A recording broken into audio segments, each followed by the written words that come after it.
The question sliced through the marble lobby like a blade. Sophie Marlowe's voice wasn't loud, but it carried the kind of casual cruelty that only came from a lifetime of never being told no. Her Louboutins clicked against the polished floor as she crossed her arms, the 5-carat engagement ring on her finger catching the afternoon light like a small, cold sun. Ethan Cole looked up from his mop, water dripping back into the yellow bucket with a rhythm he'd learned to find meditative. The woman standing before him was stunning in that effortless way Manhattan heiresses always were. Navy Dior dress, hair in a perfect low bun, makeup that probably cost more than his monthly rent. But her eyes were chips of ice. "I'm sorry?" Ethan asked, his voice quiet, uncertain if he'd heard correctly. "I said," Sophie repeated, louder now, "what do you know about love?" Behind her, a group of men in $1,000 suits were failing to hide their amusement. Cameron Westfield, Sophie's fiancé, stood at the center, his phone angled just so. The red recording light blinked like a tiny malevolent eye. Around them, other employees were slowing, stopping, watching. A crowd was forming, drawn by the spectacle unfolding in the lobby. Ethan's stomach tightened. He recognized this pattern. He'd seen it before. This wasn't a genuine question. It was an execution. "You're what, 30-something?" Sophie continued, gesturing at him with a manicured hand. "Pushing a mop? Living in some cramped apartment in Queens? Still single, I'm guessing?" She glanced back at Cameron, who was grinning. "What could you possibly know about real love?" In Ethan's pocket, his phone buzzed. Once. Twice. 3 times. Clara's school. He was already 20 minutes late for pickup. Mrs. Chen would be worried. His daughter would be scared, waiting for him. Cameron's laugh echoed off the marble. "Come on, babe. Don't torture the help. We're already late for dinner." That's when Ethan looked up. Really looked up. His hands tightened on the mop handle until his knuckles went white. And when he spoke, his voice was so quiet that the entire lobby had to strain to hear it. "You want to know what I know about love?" Sophie's smirk faltered. Something in his tone had shifted. The room felt suddenly smaller, the air heavier.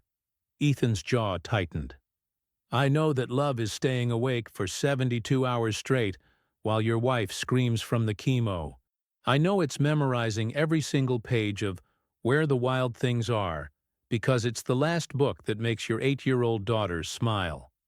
I know it's choosing between insulin and groceries, because the hospital bills never stop coming." He took a step forward. Sophie took a step back, her confidence cracking. "I know it's washing your dead wife's favorite dress because your daughter sleeps with it every night, and you can't bear to tell her it's time to let go. I know it's working 3 jobs so your kid can stay in a school where she feels safe. I know it's loving someone so much that you'd give up everything you ever were just to make sure they're okay." The silence in the lobby was absolute. Suffocating. No one moved. No one breathed. Ethan looked directly at Sophie. "That's what I know, Miss Marlowe. What do you know?" He picked up his mop bucket. The wheels squeaked as he walked away, the sound impossibly loud in the frozen room. Cameron's phone was still recording, capturing every moment of Sophie's humiliation, though now it was unclear who had actually been humiliated. Sophie stood motionless, her face drained of color, watching the janitor disappear around the corner, and something inside her cracked. The elevator doors opened directly into Sophie's penthouse apartment. 42nd floor, floor-to-ceiling windows overlooking Central Park. Furniture that had been featured in Architectural Digest. It was the kind of space that screamed success. It was also the kind of space that echoed with emptiness. Cameron was already on the couch, shoes off, tie loosened, eyes glued to his phone. He didn't look up when Sophie walked in, didn't acknowledge her presence at all. "That was wild today," he said, scrolling mindlessly. "Video's already got like 50,000 views on the company Slack. Jenkins is calling him Philosophy Janitor." He laughed.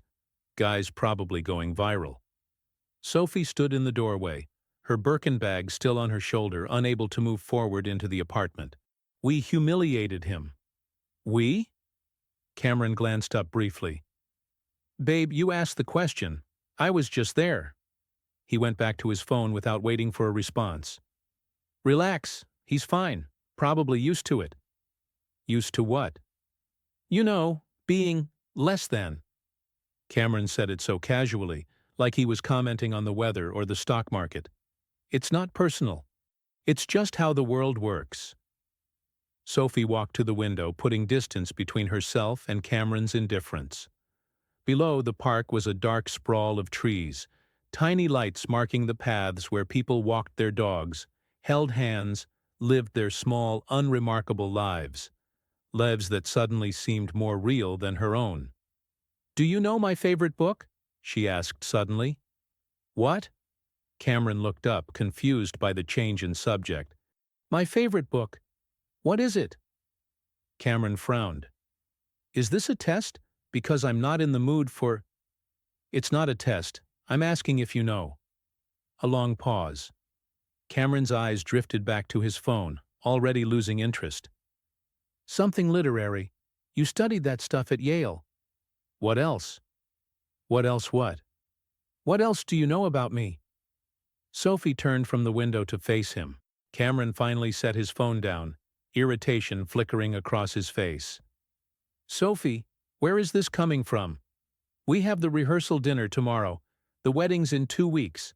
Can we not do this right now?" "I'm allergic to strawberries," Sophie said, still looking out the window. "I've told you 4 times. You sent me chocolate-covered strawberries for Valentine's Day." "Jesus, Sophie!" "I cried for 3 days when my childhood dog died. You asked why I was being so emotional and told me to get over it. That was 2 years ago. I wanted to be a writer." Sophie turned to face him fully now. "Did you know that? I wanted to write novels. Real ones. Not corporate press releases. I had a manuscript. 400 pages. Cameron stared at her blankly. "Okay. What does this have to do with anything? You've never asked to read it." "Because you never told me about it." "I did. On our 3rd date. You said it was cute, that I had hobbies." The words hung in the air between them, heavy with the weight of 2 years of not being heard. The silence stretched. Cameron picked up his phone again, retreating into the digital world. "I don't know what you want me to say, Soph. I've got the Singapore merger presentation at 7 a.m. Can we talk about whatever this is later?" Sophie watched him scroll, his thumb moving mindlessly across the screen, not even seeing what he was looking at. Just scrolling. Always scrolling. Never present. "A janitor knows me better after 30 seconds than you do after 2 years." Cameron's head snapped up. "What?" But Sophie was already walking to the bedroom. "I'm sleeping in the guest room tonight." "Sophie." She closed the door, leaned against it, slid down until she was sitting on the floor, her $5,000 dress crumpled around her like expensive garbage. And for the first time in years, Sophie Marlowe cried. The apartment was small, claustrophobic, some might say. 1 bedroom, 1 bathroom, a kitchen that was really just a corner with appliances, the kind of place real estate agents called cozy, and everyone else called cramped.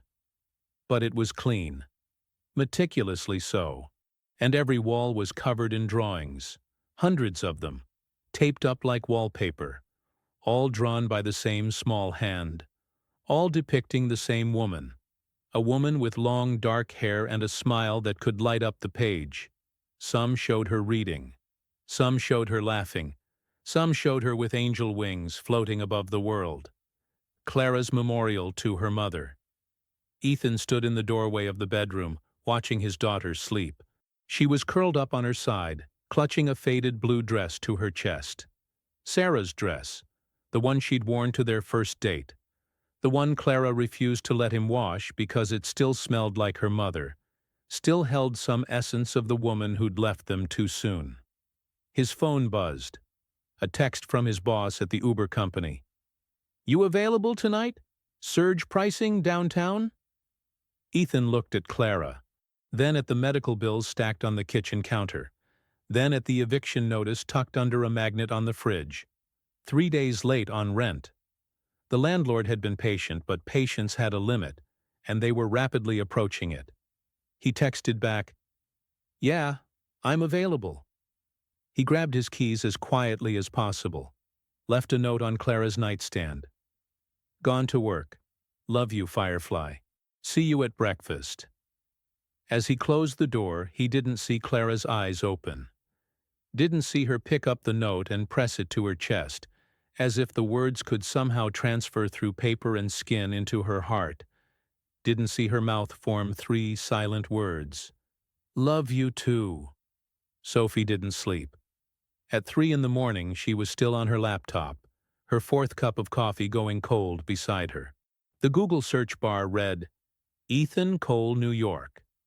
Most of the results were useless. LinkedIn profiles of different Ethan Coles, Facebook pages, Twitter accounts. None of them matched the man she'd met in the lobby. Then, on page 3, she found it. A local news article from 3 years ago. The headline made her chest tighten with a sudden sharp pain. Local teacher's wife loses battle with cancer. Community rallies for widower and young daughter. There was a photo. Ethan, younger, thinner, hollow-eyed, in a way that spoke of sleepless nights and overwhelming grief. He was holding a little girl, maybe 5 years old.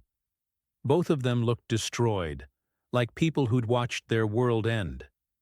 Behind them, a church, a casket being carried out. Flowers everywhere, a sea of sympathy that couldn't bring back what they'd lost. Sophie clicked the article. Started reading, her hands trembling slightly. Sarah Cole, 29, passed away yesterday after a 2-year battle with stage 4 breast cancer. She leaves behind her husband, Ethan Cole, 31, and daughter, Clara, 5. Ethan Cole, a beloved English teacher at Riverside Prep, has taken a leave of absence to care for his daughter full-time. Friends say Clara has not spoken since her mother's death. Doctors have diagnosed her with selective mutism triggered by trauma. Ethan's whole world was Sarah, said longtime friend Marcus Chen. When she got sick, he never left her side. He gave up everything to take care of her. Now he's doing the same for Clara. A GoFundMe has been established to help with medical bills and living expenses. As of press time, the community has raised $47,000. Sophie scrolled down, unable to stop herself. There were more photos. Ethan and Sarah on their wedding day, both so young and full of hope. Ethan holding baby Clara in a hospital, his face radiating pure joy. Sarah reading to Clara on a couch, both of them laughing, caught in a moment of perfect happiness that would never come again. The final photo was recent. Ethan in a janitor's uniform, pushing a cart through an office building. The caption read, Cole now works multiple jobs to support his daughter. Despite his hardships, friends say he remains devoted to Clara and hopeful for her recovery. Sophie stared at the screen until the words blurred, until she couldn't tell if the blurring was from exhaustion or tears. Her phone buzzed, shattering the moment. Cameron? Where are you? Rehearsal dinner starts in 6 hours. Mom's freaking out. Sophie looked at the message, then back at the photo of Ethan holding Clara, his face a mask of grief and determination. She typed back, I'll be there. But she didn't move. She just kept staring at the photo of a man who'd lost everything and kept going anyway. At a man who knew what love actually looked like, what it cost, what it demanded. At a man who made her realize she'd never known love at all. Sophie arrived at the office at 7 in the morning. She told herself it was to catch up on work, to prepare for meetings, to be productive. That wasn't true. She knew exactly why she was there. The lobby was empty except for one person. Ethan was on his knees, scrubbing at a coffee stain near the security desk. His uniform was the same faded gray as yesterday. His hands were red and raw from chemicals, The skin cracked in places. He moved with a practiced efficiency. No wasted motion, no complaints, just quiet, dignified work that most people never even noticed. Sophie stood in the elevator bay, hidden in the shadows, watching him work. She thought about Cameron, who'd called his assistant to pick up his dry cleaning because the store was too far, 3 blocks away. She thought about herself, who'd never cleaned anything in her life, who'd always had someone else handle the mess. She stepped forward, her heels clicking on the marble. "Mr. Cole." Ethan looked up. For a split second, something flickered in his eyes. Surprise? Embarrassment? Recognition? It was gone before she could name it. "Miss Marlowe." He stood up, wiping his hands on his pants. "Building doesn't officially open for another hour. Is everything okay?" Sophie was holding 2 coffee cups from the blue bottle on the corner. Expensive ones. The kind with the foam art that cost more than Ethan probably made in an hour. "I brought you coffee," she said, "as an apology." Ethan looked at the cups, then at her. His expression was unreadable. "I don't drink charity, Miss Marlowe." "It's not charity. It's an apology." Same thing, different name. Sophie's jaw tightened. "Why are you making this so difficult? I'm trying to say I'm sorry." "Because people like you give coffee when you feel guilty," Ethan said, his voice even and without anger, which somehow made it worse. "Then you go back to your life and forget people like me exist. Until the next time you need to feel good about yourself. That's not fair. Neither is humiliating someone in front of 50 people." Sophie flinched as if he'd struck her. "You're right. I was cruel. I was—" She searched for words. "I don't have an excuse. I was terrible. Apology accepted. Have a nice day, Miss Marlowe." He picked up his bucket, started to walk away, dismissing her. "Teach me," Sophie blurted out. Ethan stopped, turned around slowly. "Teach you what?" "What real love looks like, since apparently I don't know." The words came out rushed, desperate. For a long moment Ethan just stared at her. Then he laughed. It was a bitter, hollow sound that echoed in the empty lobby. "This isn't a movie. You don't get to learn life lessons from poor people to fix your rich people problems." "I'm serious." "So am I. Go back to your penthouse, Miss Marlowe." "1 week," Sophie said desperately. "Let me shadow you. Your jobs, your life. If I can't handle it, I'll never bother you again. I'll donate to Clara's medical fund and disappear." Ethan's expression hardened immediately at his daughter's name. "You looked me up. I needed to understand. You needed to ease your guilt." "Maybe," Sophie admitted, meeting his eyes. "But I also needed to know if what you said was real. And it is. Your wife, Clara, everything. It's all real." Ethan's phone buzzed. He glanced at it. His face went pale, all the blood draining away. "I have to go." "What's wrong?" "Clara's school. She got into an incident. I need to—" He looked at his watch, panic creeping into his voice. "My shift isn't over for 4 more hours. If I leave, I get written up. 3 write-ups and—" "I'll drive you," Sophie said. "Right now." "Why would you—" "Because that's what people do. They help." Sophie was already moving toward the door. "Clock's ticking, Mr. Cole. Let's go." Ethan stared at her, trying to understand this woman who'd mocked him yesterday and was offering help today. Behind them, the elevator dinged. Early employees were starting to arrive, the workday beginning. "Fine," Ethan said. "But this doesn't mean—" "I know. Come on." They ran. Sophie's Mercedes pulled up to PS 234 with a screech of tires. The school was old, underfunded, the kind of place that relied on parent donations to buy basic supplies. The playground equipment was rusted. The building needed paint. Weeds grew through cracks in the pavement. It was a world away from the private Manhattan academy Sophie had attended, with its manicured lawns and state-of-the-art facilities. They rushed inside.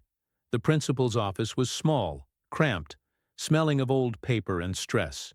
And sitting in the corner, on a plastic chair, was the smallest, most heartbreaking girl Sophie had ever seen.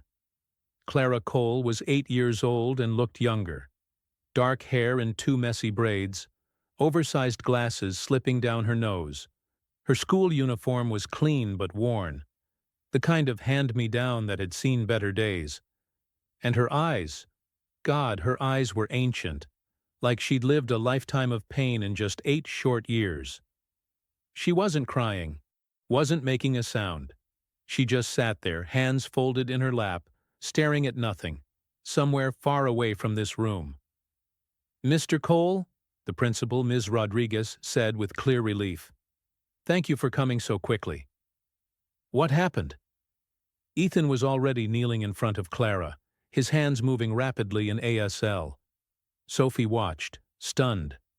She hadn't known he could sign, hadn't known this was how father and daughter communicated.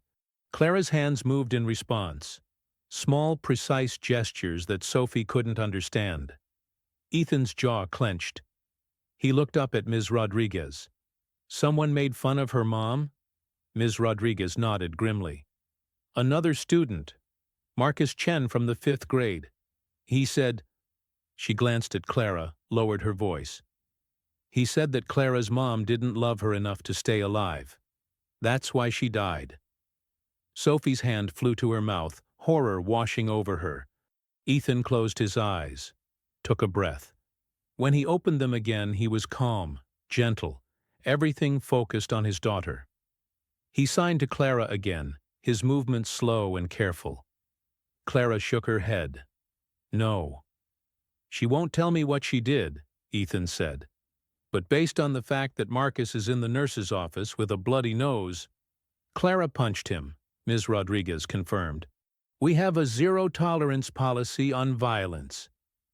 "He told her that her dead mother didn't love her," Sophie said, her voice sharp, cutting through the room like a knife. Everyone turned to look at her. "What's your zero-tolerance policy on psychological torture?" Ms. Rodriguez blinked. "I'm sorry, who are you?" "A friend," Sophie said. She looked at Ethan. "Right?" Ethan hesitated, then nodded. "A friend." "Ms." Rodriguez sighed, the weight of too many difficult situations pressing down on her. "Look, I understand this is complicated. Clara's been through trauma, but we can't have students hitting each other." "What's Marcus's punishment?" Sophie asked. "He'll apologize." "That's it?" "Miss." "He told an 8-year-old that her dead mother didn't love her. He gets to say sorry and that's it? While Clara gets suspended?"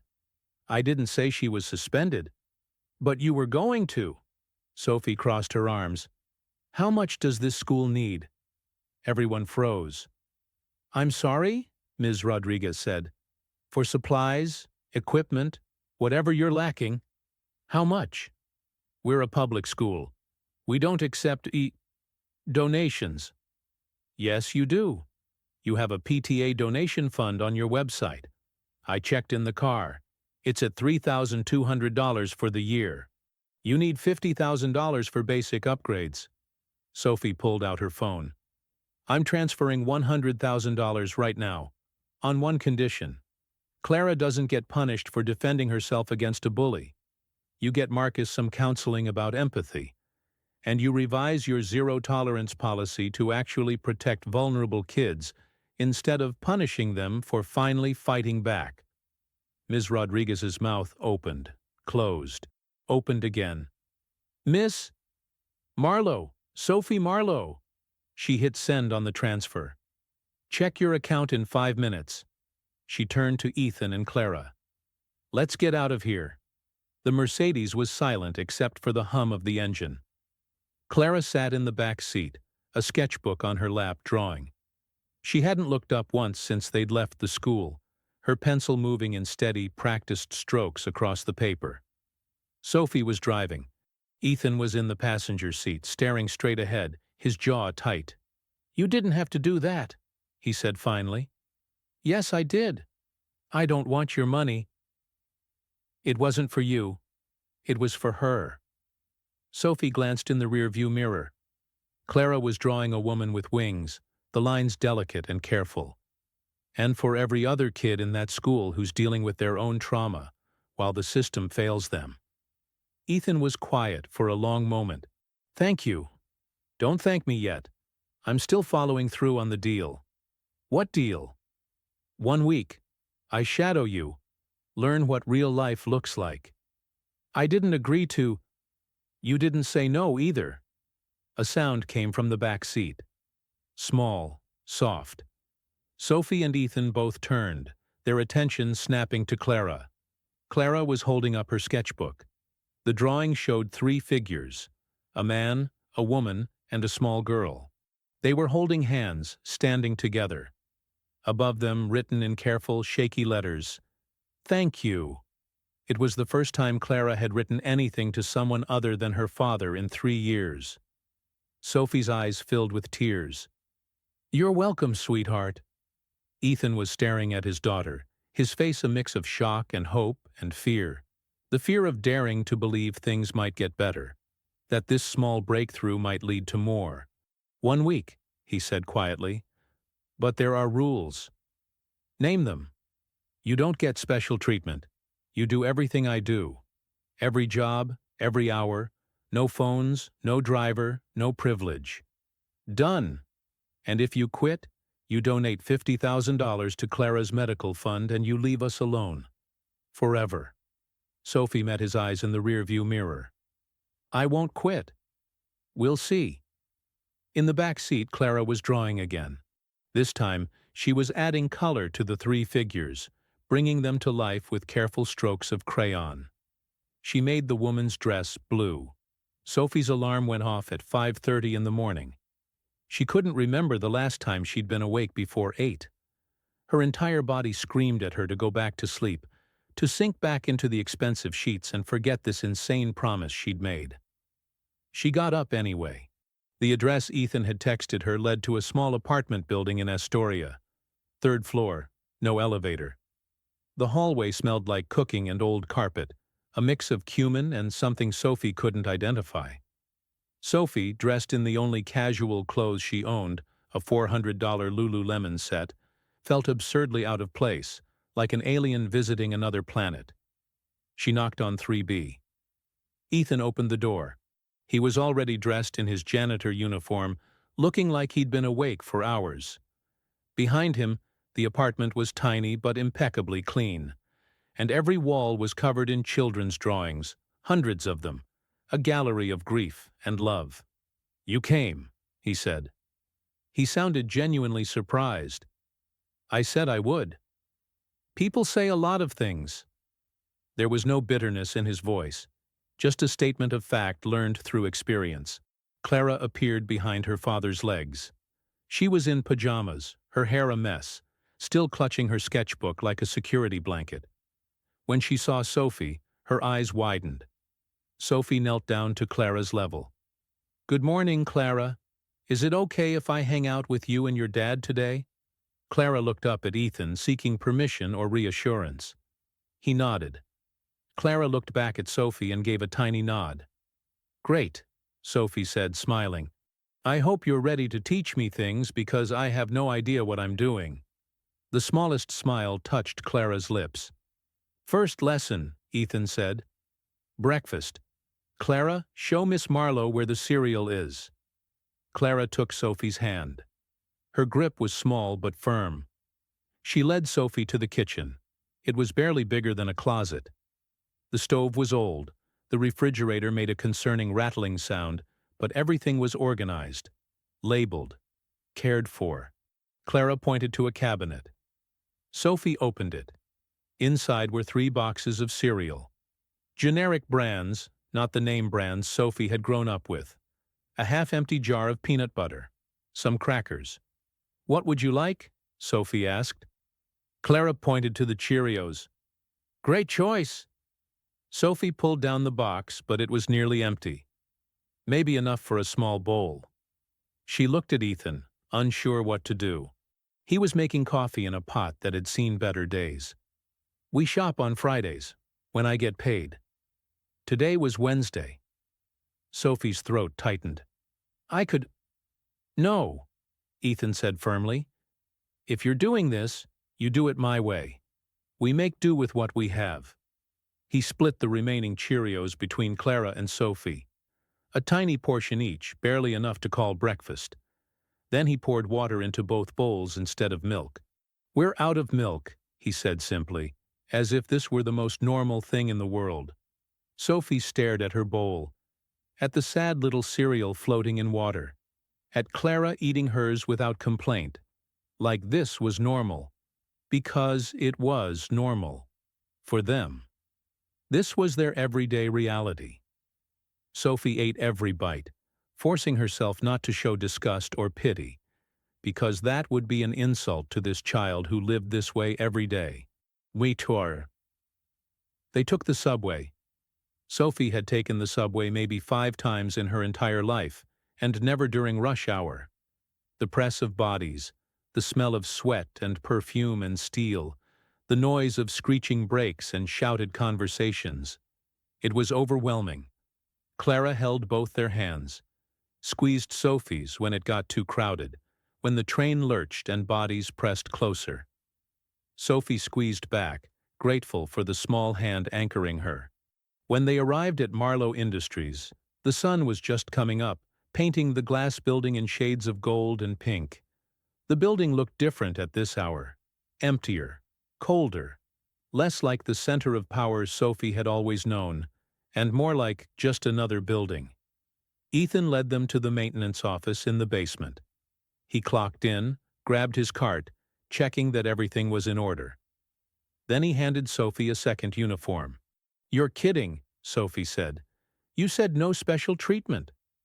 Sophie looked at the gray polyester nightmare in her hands. Where do I change? Bathrooms down the hall. 5 minutes later, Sophie emerged in a uniform that smelled like industrial cleaner and was 2 sizes too big. Her $300 haircut was tied back in a messy ponytail. Her manicure looked absurd against the rough fabric.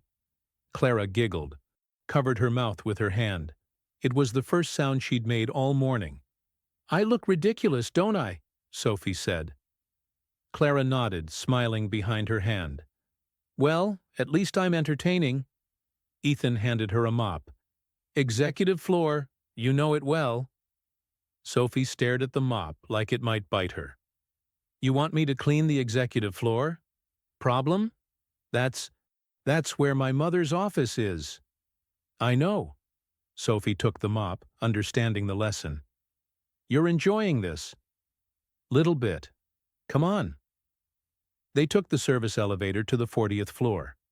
Clara came with them, settling into a quiet corner with her sketchbook while they worked. She'd done this before, many times. She knew the routine, knew how to be invisible. She comes with you? Sophie asked, pushing the mop across marble she'd walked on 1,000 times without seeing, without thinking about who cleaned it. Childcare costs $200 a week. I can't afford it. So yeah, sometimes she comes with me. She's quiet, stays out of the way. Most people don't even notice she's there. That's not… Sophie stopped herself. Not what? Not fair? You're right, it's not. But fair doesn't pay the bills. They worked in silence for a while. Sophie's arms started to ache. Her back hurt. The mop was heavier than it looked, and she couldn't get the rhythm right. Water slopped everywhere, making more mess than she was cleaning. You're pushing too hard, Ethan said. Let the mop do the work. I am letting it. No, you're fighting it. Relax. He stood behind her, put his hands over hers on the handle, guided the motion. Like this. See? Smooth. Sophie was acutely aware of how close he was. The warmth of his hands over hers, the scent of detergent and something else, something that was just him. Got it? He asked. Yeah, Sophie said. Her voice came out strange, breathless. I got it. He stepped back. They kept working. At 8 in the morning, employees started arriving. Sophie saw people she knew, people she'd had meetings with, shared lunches with, people who'd laughed at her jokes and complimented her shoes and told her she was brilliant. Not one of them looked at her. She was invisible, completely and utterly invisible, as if the uniform had erased her existence. "Now you see," Ethan said quietly. "See what?" "What it's like to be no one." They sat on a bench in a small park 2 blocks from the building. Ethan had packed lunch, 3 sandwiches, peanut butter and jelly, a bag of baby carrots, a shared bottle of water. Simple food, the kind Sophie hadn't eaten since she was a child. Clara ate slowly, swinging her legs, watching pigeons fight over a discarded French fry. "I used to eat lunch at Le Bernardin," Sophie said, biting into her sandwich. "Fancy. $200 per person, sometimes more. Jesus. This is better." Sophie took another bite. "I mean it. This is better."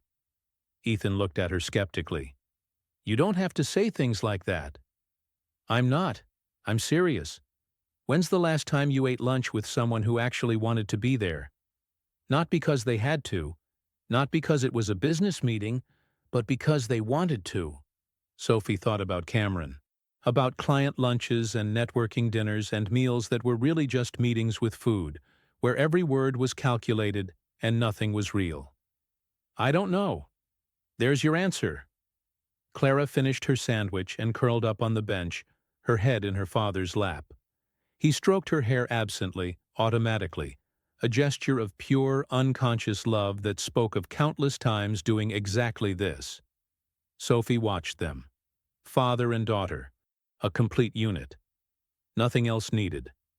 They had so little, but they had everything that mattered. "What was she like?" Sophie asked. "Your wife?" Ethan was quiet for so long Sophie thought he wouldn't answer, thought maybe she'd overstepped. Then, "She was light, like literal light. When she walked into a room it got brighter. She laughed at everything. Terrible jokes, good jokes, didn't matter. She found joy in the smallest things, a good cup of coffee, a funny dog, rain on the window." "How did you meet?" "College. I was in the library at 2 in the morning, falling asleep over Moby Dick." She was at the next table, also falling asleep over Moby Dick. We made eye contact. She said, "Want to get pancakes instead?" We did. We talked until sunrise. 3 weeks later, I knew I'd marry her. "How did you know?"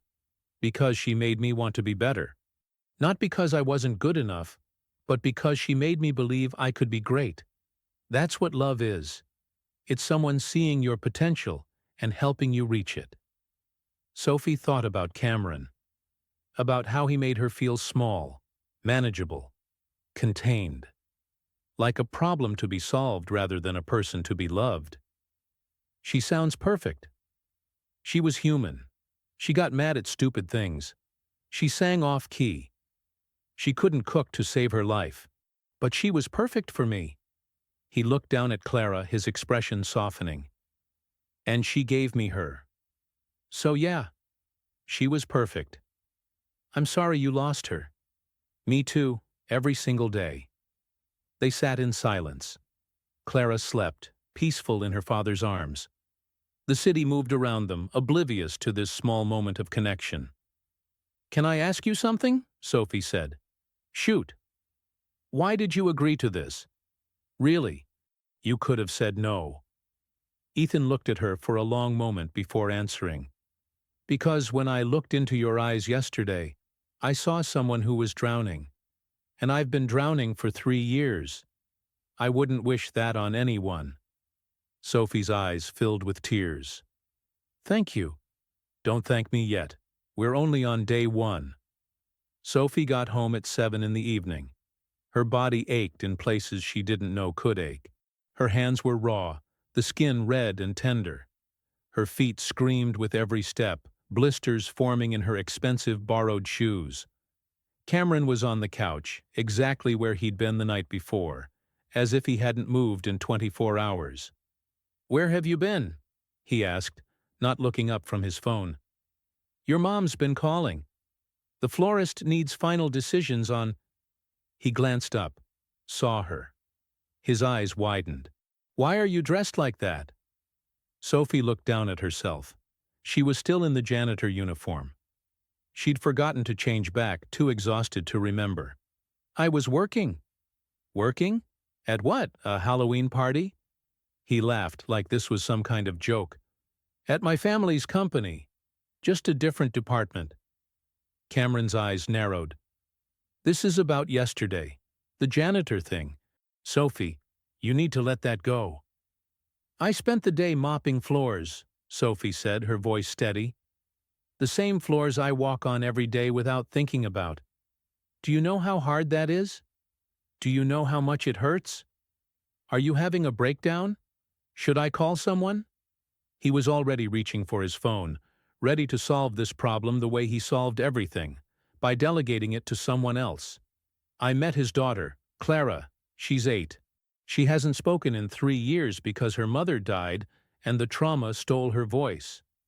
That's sad, but she comes to work with him because he can't afford childcare. She sits in corners and draws pictures of her dead mother while her father cleans up after people who don't even see him." "Okay, so it's sad. I get it. But what does that have to do with you?" Sophie stared at her fiancé. Really looked at him. At his expensive watch, and his tailored shirt, and his complete and utter inability to understand why any of this mattered. "Everything," she said quietly. "It has everything to do with me." "Sophie, I'm going to shower. I'm sleeping in the guest room again." She walked away. Behind her she heard Cameron mutter, "2 weeks until the wedding and she loses her mind. Perfect." In the shower, Sophie scrubbed her hands until they stopped smelling like chemicals. But she couldn't scrub away the image of Clara curled up in her father's lap, or the feeling of invisibility as her co-workers walked past her without seeing, without acknowledging her existence, or the way Ethan had looked at her when he said she was drowning.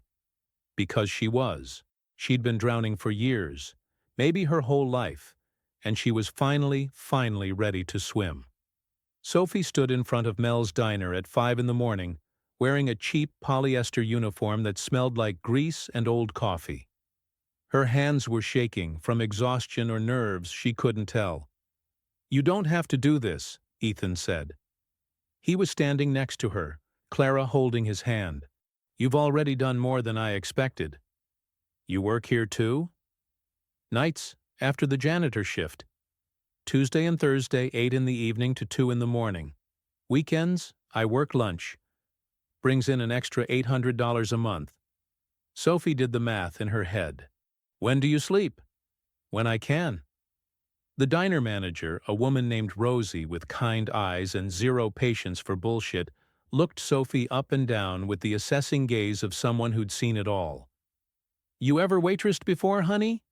"No." "Figures. You got that never worked a day in my life look." Rosie handed her a notepad and pen. "Here's the deal. You take orders, you bring food, you smile even when customers are assholes. Tips go in the jar. We split at the end of shift. You drop a plate, it comes out of your pay. You get 3 strikes for messing up orders, then you're done. Questions?" "No, ma'am." "Good. Section 3 is yours. Try not to poison anyone." The morning rush hit like a tsunami. Sophie had never moved so fast in her life. Never been yelled at so much. Never felt so completely, utterly incompetent. The orders came too fast, the customers were impatient, and she couldn't keep anything straight. "Where's my coffee? I ordered it 10 minutes ago." "This isn't what I asked for. Are you even listening?" Miss, can we get some service here?" She mixed up orders, bringing scrambled eggs to someone who'd ordered pancakes, spilled orange juice on a customer's lap, earning a string of curses. Forgot to put in a ticket entirely, leaving a table waiting 40 minutes for eggs that never came. By 8 in the morning, her feet were bleeding in the cheap shoes Rosie had loaned her. By 10, she'd been screamed at by 7 different people. By noon, she was in the bathroom crying into a wad of paper towels, wondering what she'd been thinking. The door opened. Clara slipped inside. She'd been sitting at the counter all morning, coloring, while Ethan worked the kitchen as a line cook. She walked up to Sophie, held out a drawing. It showed Sophie as a superhero. Cape and everything. Flying above the diner, triumphant. Above it, in careful letters, "You're doing great." Sophie laughed through her tears. "I'm really not, sweetheart." Clara shook her head firmly. Pointed at the drawing. Tapped it insistently. "You think I'm a superhero?" Clara nodded. "Why?"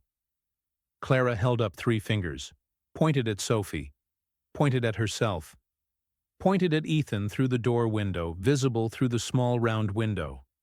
Sophie didn't understand at first. Then it hit her. 3 days. Clara was saying Sophie had lasted 3 days. In Clara's world, where most people gave up or never tried at all, that was heroic. "You're right," Sophie said, wiping her eyes. 3 days. That's something." Clara smiled, took Sophie's hand, led her back to the chaos. They sat in the alley behind the diner during their break. Ethan had brought out grilled cheese sandwiches. Employee meal on the house from Rosie. And they ate while Clara drew, her pencil moving across the page in the fading afternoon light. "How much did you make in tips?" Ethan asked. Sophie pulled out her share from the jar. 47.35. "Not bad for your first shift?" "I made more than that in interest while we've been sitting here." The words came out before she could stop them, and she immediately regretted saying it. "Yeah, well, now you know what it's like to actually work for money." Sophie looked at her bleeding feet, her aching back, her hands covered in small burns from hot plates she'd grabbed wrong. "How do you do this? Every week? Multiple jobs, and still show up for Clara like you're not exhausted, like you have energy left to be a father?" "Because I don't have a choice. You do. That's the difference." "Is it though?" Sophie said quietly. "Choice?" Ethan looked at her. "My mother chose my school, my major, my career path. She chose Cameron. She chose my wedding date, my venue, my dress. I haven't made a real choice in my entire life. I've just gone along, said yes to everything because that's what was expected." "You can change that." "Can I? What happens if I call off the wedding? I lose my family, my inheritance, everything I've ever known." "And gain what?" Sophie looked at Clara, who was showing them her drawing. It was the 3 of them again, but this time they were in the diner. Clara had drawn them all smiling, happy despite the chaos around them. "Maybe something better," Sophie whispered. Sophie's credit card was declined at the bodega. She stared at the cashier, confused. This had never happened before. Ever. There must be a mistake. "Run it again." He did. Same result. The machine beeped its rejection. "You got another card?" Sophie pulled out her black Amex. Declined. Her Visa. Declined. Everything. Declined. She left the milk and bread on the counter and walked out, her face burning with humiliation as other customers stared. Outside, she called her bank. The automated message was clear and cold. "All accounts associated with Victoria Marlowe have been frozen per account holder request." Her mother had cut her off. Sophie stood on the sidewalk, people flowing around her like water around a stone, and felt the ground tilt. No money. No apartment. The penthouse was in her mother's name. No safety net. No cushion between her and the real world. Nothing. Her phone rang. Victoria. "Hello, Sophie. I trust you've gotten my message. You froze my accounts." "You froze your accounts when you decided to throw away your life for a stunt." Her mother's voice was ice. "It's not a stunt." "Really? Then where are you living? Because you're certainly not at home. Security says you haven't been back in 3 days." Sophie had been sleeping on Ethan's couch. He'd offered his bed, but she refused. Clara needed her room. So Sophie took the couch, which was lumpy and too short, but she'd slept better than she had in years. I'm staying with friends. The janitor? That's who you're calling a friend? Victoria's laugh was sharp, cutting. Sophie, this has gone far enough. Come home. Apologize to Cameron's family. We'll say you had a stress-induced episode. The wedding can still happen. I don't want the wedding to happen.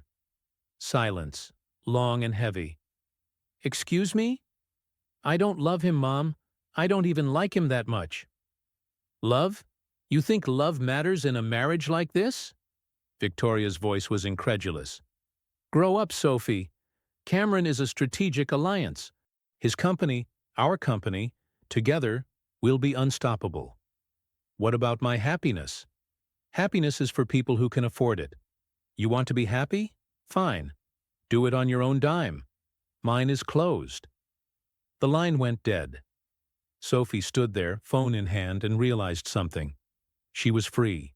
Terrified, but free. She cut you off, Ethan said. It wasn't a question.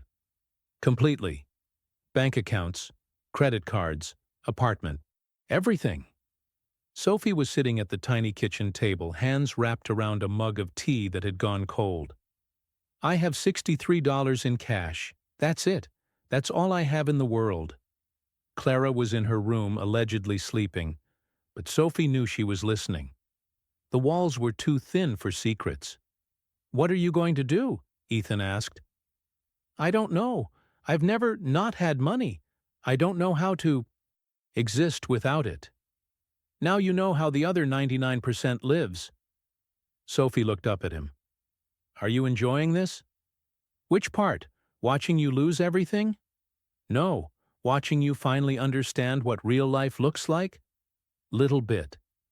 I'm scared. Good. Fear means you're awake. Fear means you're paying attention. What if I can't do this? Ethan sat down across from her. You've been doing it for 5 days. You cleaned toilets. You served entitled assholes breakfast. You took orders from people who wouldn't have spoken to you a week ago. You're already doing it. But what about... Sophie stopped. What? Long term. I can't stay on your couch forever. I need a job. A real one. I need to figure out... One day at a time, Ethan said firmly. That's how this works. You don't plan the future when you're drowning. You just survive today. Then you survive tomorrow. Eventually you're swimming. Sophie's eyes filled with tears. Why are you being so nice to me? I was horrible to you. I humiliated you in front of everyone. Because people aren't their worst moments. They're what they do after. Clara appeared in the doorway, clutching her worn blue dress. She walked to Sophie and held it out, offering it like a precious gift. Sophie stared at it. Clara, I can't. Clara pushed it into Sophie's hands, insistent, urgent. She wants you to have it, Ethan said, his voice thick with emotion. That was Sarah's. Clara sleeps with it every night. She's never offered it to anyone. Why? Sophie whispered. Clara signed something, her small hands moving with purpose. She says you look sad. The dress makes her feel better. She thinks it will help you too. Sophie clutched the dress to her chest and sobbed. Deep, shaking sobs that came from a place she'd locked away years ago, a place she'd forgotten existed. Clara climbed into her lap, wrapped her small arms around Sophie's neck, and held on. And for the first time in her entire life, Sophie felt seen. Sophie woke up on the couch to voices arguing. She checked the time. 6 in the morning. She'd been asleep for 4 hours, maybe less. Can't keep doing this, man. That was Marcus Chen, Ethan's friend. His voice was coming from the kitchen, urgent and worried. You're running yourself into the ground. I'm fine. You're not fine. You're exhausted. Clara's worried, and now you've got this woman living on your couch. She needed help. And who helps you? When's the last time you asked for anything? When's the last time you let someone take care of you? Silence. Sophie got up quietly, padded to the doorway, staying in the shadows. Marcus was standing with his arms crossed. Ethan was leaning against the counter, looking more tired than she'd ever seen him, like he might collapse at any moment. "I don't need taking care of," Ethan said. "Everyone needs taking care of. That's being human." "I'm fine. You collapsed at the diner yesterday. Rosie called me. Said you blacked out for 10 seconds. Sophie's heart stopped. "It was nothing. Low blood sugar." "It was exhaustion. When's the last time you slept more than 4 hours?" Ethan didn't answer. "That's what I thought. Man, I love you, Clara loves you. But you can't help anyone if you kill yourself doing it." Marcus left, shaking his head. Ethan stayed at the counter, head down, shoulders slumped under the weight of everything. Sophie stepped into the kitchen. "You collapsed?" Ethan didn't look up. "It was nothing." "That's not nothing." "Sophie, how much do you need?" "What?" "For rent, bills, medical expenses, everything. How much?" "I'm not taking your money." "I don't have any money. But I can work. I can help. We can figure this out together." "This isn't your problem." "Yes, it is," Sophie said fiercely. "Because you made it my problem when you showed me what real life looks like. When you let me into your world. When Clara gave me her mother's dress. You don't get to shut me out now." Ethan looked at her. Really looked at her. And something in his expression shifted, softened. "Rent's $1,847. Due in 2 days. I've got 900. Medical bills are $3,200 a month for Clara's therapy and medication. I make about $4,000 a month across all 3 jobs, which leaves me $800 for food, utilities, and everything else. We live on the edge every single day. One emergency, one unexpected expense, and we're done." Sophie did the math. It was impossible. Literally impossible. The numbers didn't work. "How have you been surviving?" "I haven't. I've been drowning." "Just like you said." Clara appeared in her doorway. Sleepy, disheveled, her glasses crooked on her face. She saw them talking, saw her father's defeated posture, and her little face crumpled. She ran to Ethan, wrapped her arms around his waist, holding him like he might disappear. And then, for the first time in 3 years, Clara spoke. "Don't be sad, Daddy." The world stopped. Ethan dropped to his knees. "Clara?" "Don't be sad," Clara said again, her voice small and rusty from disuse, but clear. Real. "I love you." Ethan grabbed his daughter, pulled her into his chest, and broke. Great. Shaking sobs that came from 3 years of holding everything together, 3 years of being strong when he wanted to fall apart. Sophie stood frozen, tears streaming down her face, witnessing this miracle. Clara looked at her over her father's shoulder. "You too, Sophie. I love you too." Sophie fell to her knees and wrapped her arms around both of them. They stayed there, on the kitchen floor, holding each other while the sun came up. 3 broken people who'd somehow found a way to be whole. Sophie called her mother. "I assume you're ready to come home?" Victoria said by way of greeting. "No. I'm ready to negotiate." "There's nothing to negotiate. You come back, you marry Cameron, or you get nothing. I want my trust fund. It's not yours until you're 30 or married. Those are the terms grandmother set. Then I'll sue to break the trust. Coercion. Undue influence. I'll tie it up in court for years. And I'll make sure every newspaper knows exactly why. How Victoria Marlowe tried to force her daughter into a loveless marriage for a business deal. You wouldn't dare. Try me. Or we can do this the easy way. Give me access to the trust. I walk away from Marlowe Industries. I sign away any claim to the company. You'll never have to see me again." Victoria was quiet for a long moment. "Why? For a janitor and his broken child?" "No," Sophie said. "For me. Because I finally figured out what real love looks like. And it's not this. You're a fool. Maybe, but I'm a happy fool. The call ended. The Marlowe Industries boardroom was packed. Victoria sat at the head of the table, Cameron beside her looking smug. Sophie sat opposite them, flanked by lawyers she'd found through legal aid, who were working almost pro bono because they believed in her case. "This is unnecessary," Victoria said.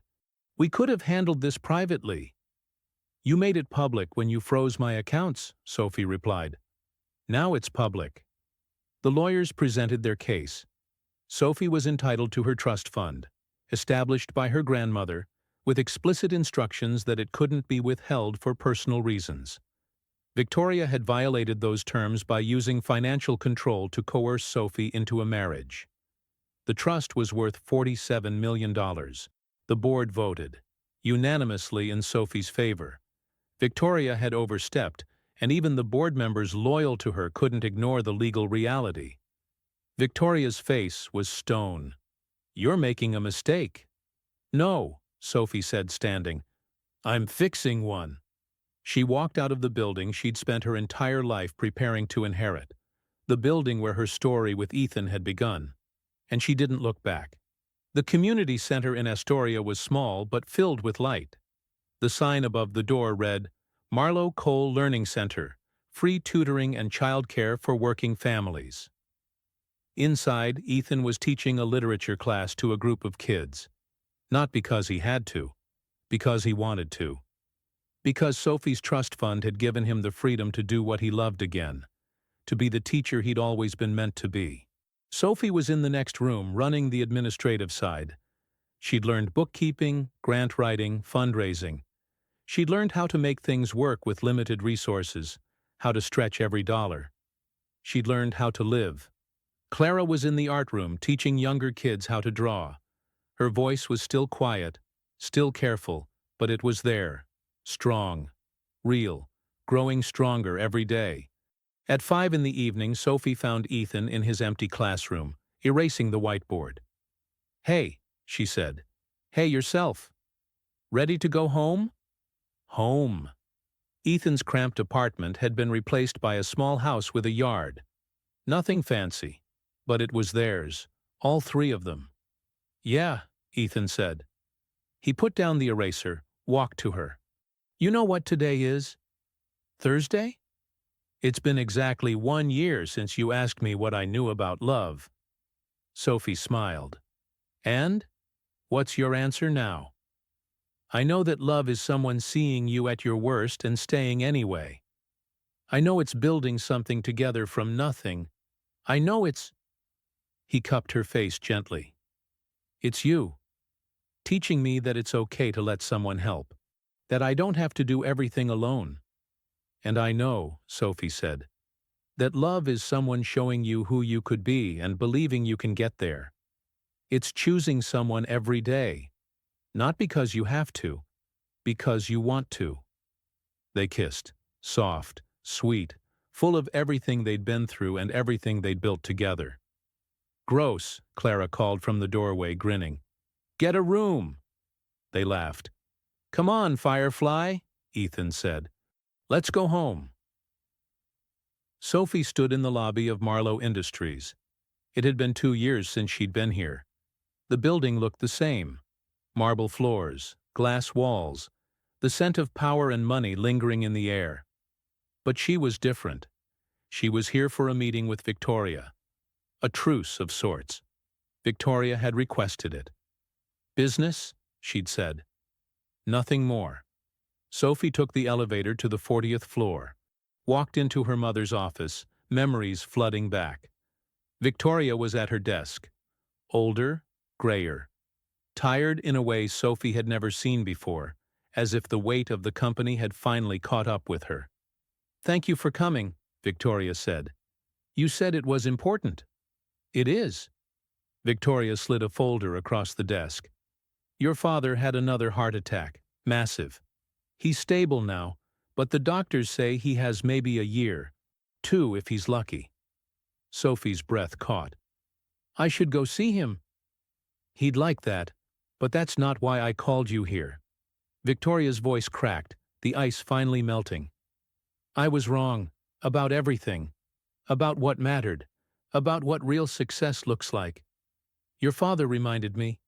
Before his surgery, he said, I'd trade every dollar for one more day with the people I love. Tears were streaming down Victoria's face. I pushed you away because I was terrified of losing control. Of my company, my life, everything. But I already lost the only thing that mattered.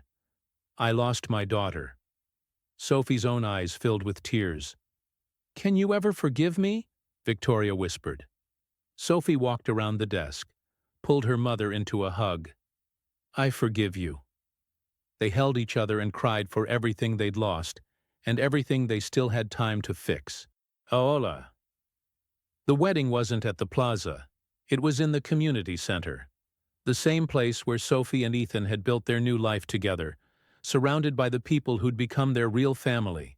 Clara was the flower girl, singing as she walked down the aisle. Her voice clear and bright and impossible, a miracle everyone in the room understood. Victoria sat in the front row next to Richard in his wheelchair. Both of them crying. Happy tears for once. Cameron was there too, in the back. He'd apologized, months ago. Said he was dating someone new.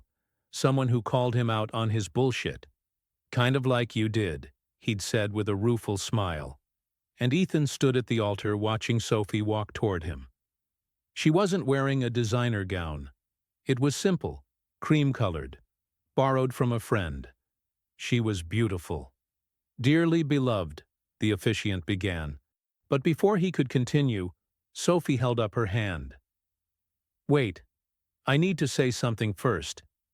She turned to the crowd, to all the people they'd helped, the families from the community center, the kids from Ethan's classes, the friends they'd made in diners and on subways. 2 years ago, someone asked me what I knew about love, and I didn't have an answer. I thought love was convenience, compatibility, strategic advantage. She looked at Ethan. But then this man taught me that love is sacrifice. It's choosing someone when it would be easier to walk away. It's building a life from nothing and calling it everything. It's showing up every single day, even when it's hard, especially when it's hard. She took Ethan's hands. So here's my answer. I know that love is you. It's Clara. It's this community. It's every single person in this room who showed me what really matters. She turned back to Ethan. And I choose you. Every day. For the rest of my life. Ethan was crying. I choose you too. They kissed before the officiant could even pronounce them married.